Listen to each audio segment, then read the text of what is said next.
I did not come to be a filmmaker through what I suppose some people might describe as sort of a usual route, although I don't think there is really any one path. It wasn't until about 2011 that I was invited by a friend here to come on as a producer for a short film that he was directing, and that was a great experience. That wound up getting into the Nantucket Film Festival. And I thought at the time maybe I should try writing some of my own material. And so I did, at first as sort of backup sketches. We didn't wind up using them, but then I wound up shooting some on my own. And one thing just led to another. I had one actor friend that I asked to be in the first short.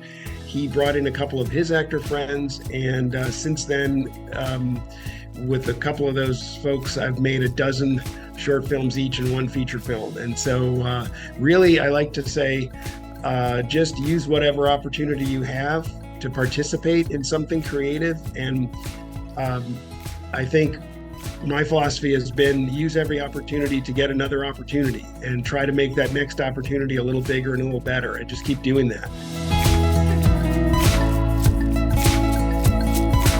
And I think I have long been intrigued by a wide range of genres and just kinds of films.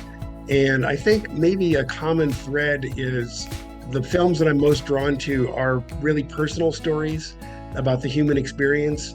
And as a result, they kind of all have a mix of those elements, right? They are funny, but poignant, and ultimately very human. And, there's also the technical aspect of filmmaking where you get to try different things, different methods or techniques, or just how you tell a story.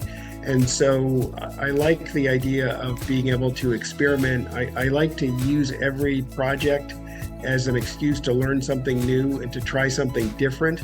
And so I think if you are interested in a broader range of the kinds of stories, you just have even more opportunities to do those kinds of things.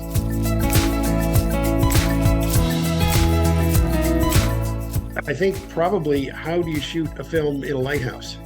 And we got, this is the luckiest I've ever been in making a film, because we had inquired through official channels, and what came back was that if you want to shoot a film in the lighthouse, it's going to be a months-long process getting approvals from the Coast Guard. We were told, okay, you can shoot in the parking lot or across the street, that's fine.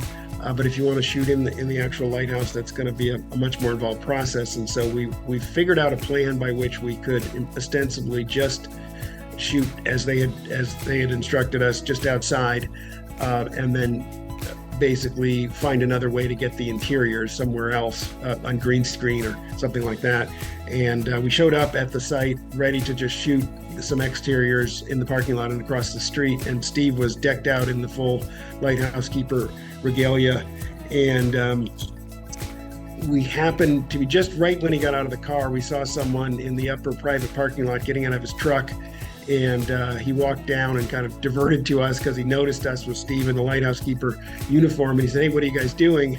And, one of my life principles is the truth is your friend. And so we just told him, well, we're shooting a short film. And he said, "Oh, you want to come in the lighthouse?" Yeah, so certainly filming on Nantucket, and I mentioned before we had shot something on Martha's Vineyard as well. The logistics are really significant. It's a fun challenge, but it is a very significant challenge in that, as a practical matter, you need to bring everything you need with you or source it locally on the island. And generally speaking, it's a relatively small island. It's almost 30 miles out to sea. And so if you forget something or you discover that you need something at the last minute, just running out to the store to get it, particularly if it's a specialty item, is going to be either difficult or impossible. And then, of course, there's the people. And so you either have to use locals, or you have to bring folks there and then feed them and house them while you're shooting, which is certainly not insurmountable. It's something that's done as a matter of course on lots of film productions, but it's just an additional challenge that you have to plan for. And so a lot of the time and money, frankly, goes into those sort of basic logistical considerations.